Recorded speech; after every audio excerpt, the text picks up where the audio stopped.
Existe uma fotografia do verão de 1979 que não existe, e a ausência dela diz tudo. 4 homens deveriam estar num estúdio no sul da França, gravando o disco que se tornaria The Wall. Olhe de perto para as sessões, para os créditos, para os depoimentos, e você encontrará apenas 3 sócios e um empregado. O empregado se chama Richard Wright.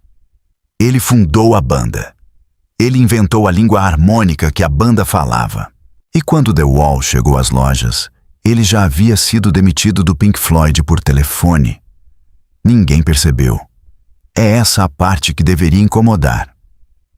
Quando Roger Waters saiu, em 1985, o mundo tratou o caso como a morte do Pink Floyd.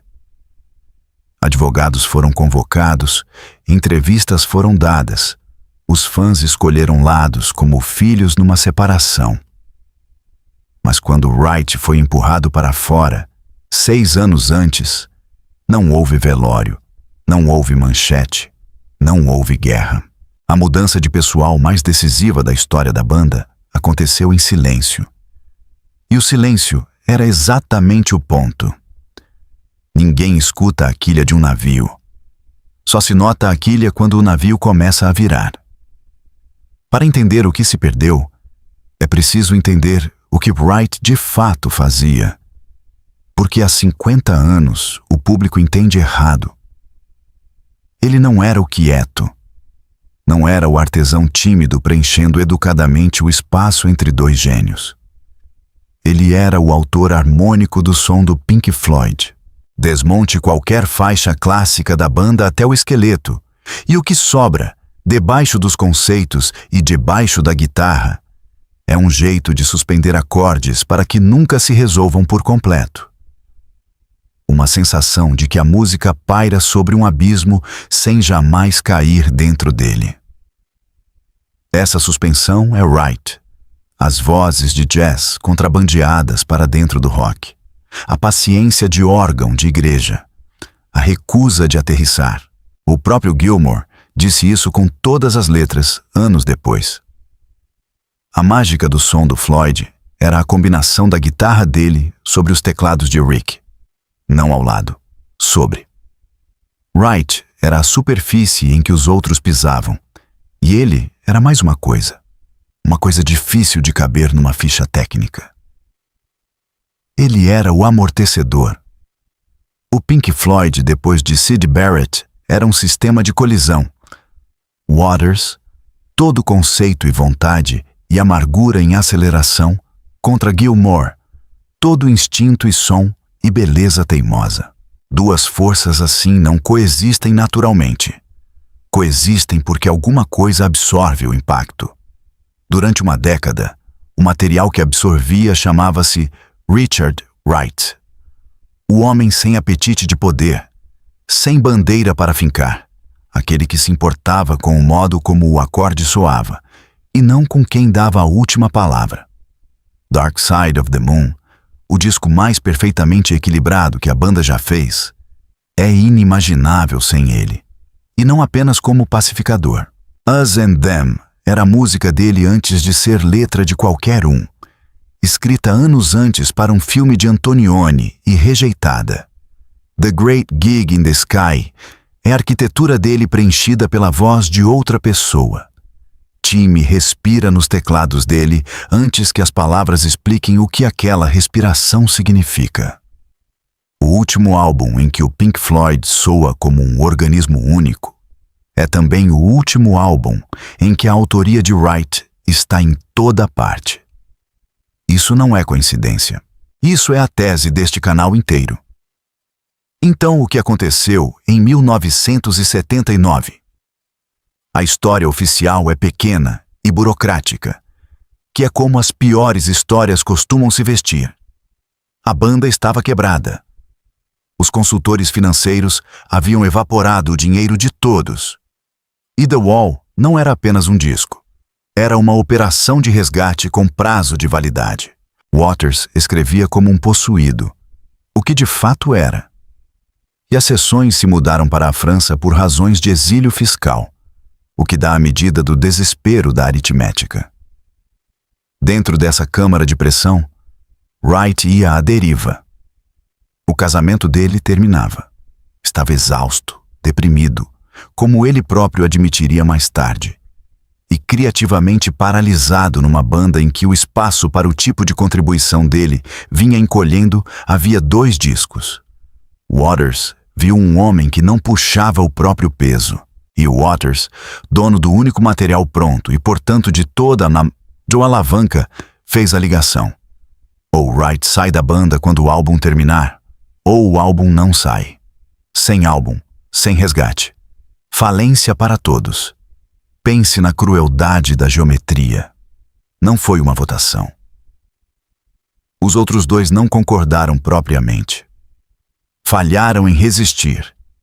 Gilmour e Mason falaram do episódio, anos depois, com o desconforto específico de homens descrevendo o dia em que viram algo errado acontecer e permaneceram sentados. Wright, o homem cuja função inteira fora absorver as colisões alheias, não tinha amortecedor próprio. Aceitou. Terminou as sessões em silêncio e então fez a coisa mais silenciosamente devastadora da história da banda. Concordou em tocar The Wall ao vivo como músico assalariado, o tecladista do Pink Floyd no palco, atrás do muro que ele ajudara por imaginar, tocando as próprias partes em troca de salário, um músico de apoio na banda que ele cofundou em 1965. E agora a ironia, aquela que a história guarda numa gaveta trancada porque é quase perfeita demais. Os shows de The Wall eram tão caros de montar que deram prejuízo. Os 3 sócios restantes, os donos, os homens que ficaram com a empresa e expulsaram o empregado, absorveram as perdas do próprio bolso. O contratado de salário fixo estava imune. Richard Wright foi o único integrante do Pink Floyd que ganhou dinheiro com a turnê de The Wall. O homem demitido para salvar o negócio foi o único que o negócio pagou.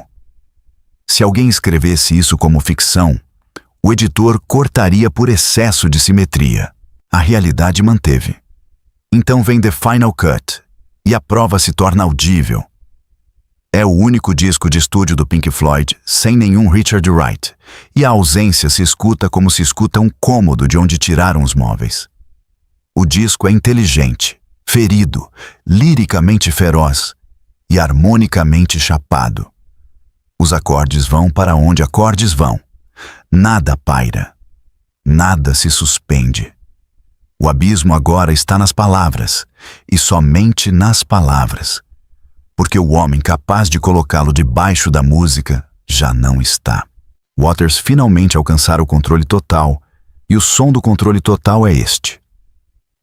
Uma única mente sem resistência, sem atrito, sem segunda gravidade.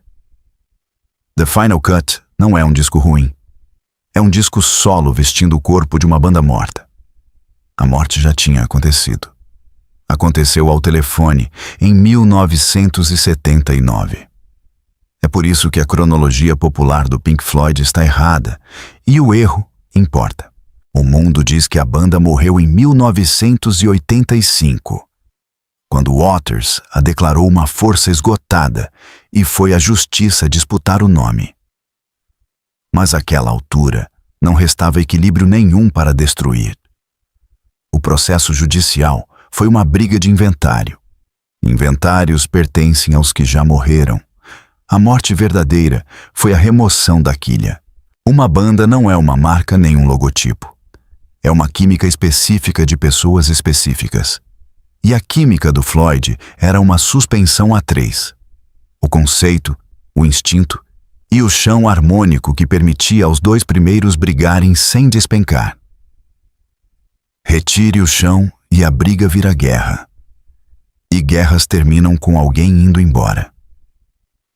A saída de Waters não foi a catástrofe.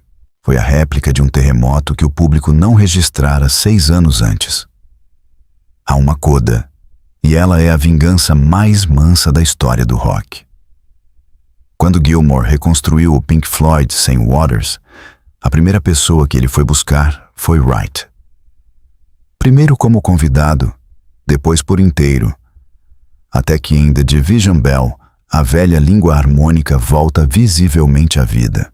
E a declaração final de estúdio da banda, décadas depois, The Endless River, é construída quase inteiramente de gravações inéditas de Wright e dedicada à memória dele.